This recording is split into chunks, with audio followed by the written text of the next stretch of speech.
Halo anak-anak, hari ini kita belajar tema 2, subtema 1, pembelajaran 1. Yang pertama, kita belajar bahasa Indonesia, di mana hari ini kita belajar mengenai informasi penting dari bacaan.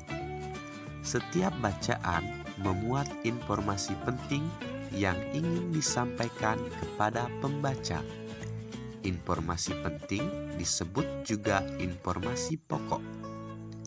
Informasi penting dalam bacaan meliputi objek yang akan dibahas atau apa, subjek atau orang yang dibahas atau siapa, waktu kejadian atau kapan, tempat kejadian atau di mana, alasan peristiwa terjadi atau mengapa, serta uraian peristiwa yang dibahas atau bagaimana.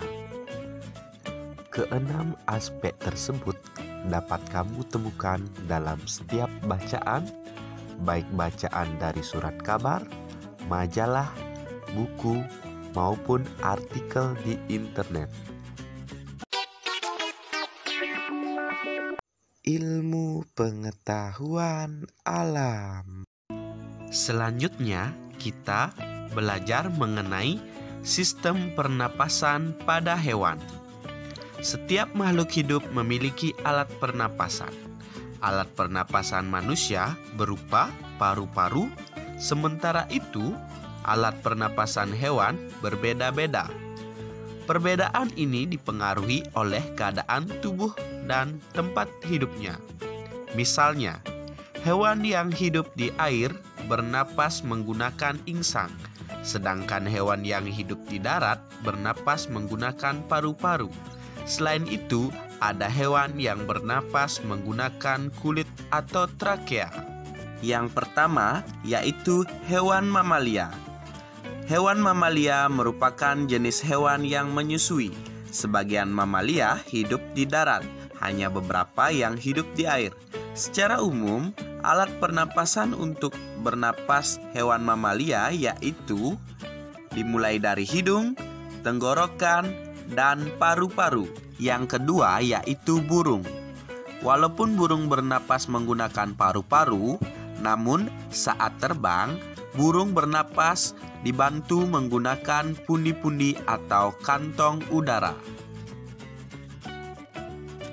Yang ketiga yaitu ikan. Ikan adalah hewan yang hidup di air. Oleh karena itu, ikan bernapas menggunakan insang. Adapun bagian-bagian dari insang yaitu rigi-rigi insang, lengkung insang, dan lembaran insang atau disebut dengan filamen. Yang keempat adalah hewan amfibi. Hewan yang hidup di darat dan di air disebut amfibi. Salah satu contoh hewan amfibi adalah katak. Berudu atau kecebong bernapas menggunakan insang, sedangkan katak dewasa bernapas menggunakan paru-paru. Pernapasan katak juga dibantu oleh permukaan kulit. Oleh karena itu, kulit katak selalu basah untuk mengikat oksigen. Yang kelima adalah serangga. Serangga seperti belalang bernapas menggunakan trakea. Pada serangga, pernapasan dimulai dengan masuknya udara melalui stigma, kemudian udara tersebut diedarkan ke seluruh tubuh melalui trakea. Yang keenam yaitu cacing tanah. Cacing tanah bernapas melalui kulit yang tipis. Pada permukaan kulitnya terdapat banyak pembuluh darah. Dengan demikian, cacing dapat menyerap oksigen dan mengeluarkan karbon dioksida secara langsung melalui permukaan kulitnya. Yang terakhir adalah reptil. Reptil seperti ular, buaya, kadal, dan cecak bernapas menggunakan paru-paru. Reptil yang hidup di dalam air seperti buaya dapat menutup lubang hidungnya saat menyelam. Tujuannya agar air tidak masuk ke dalam paru-paru. Demikianlah pembelajaran hari ini. Sampai jumpa kembali.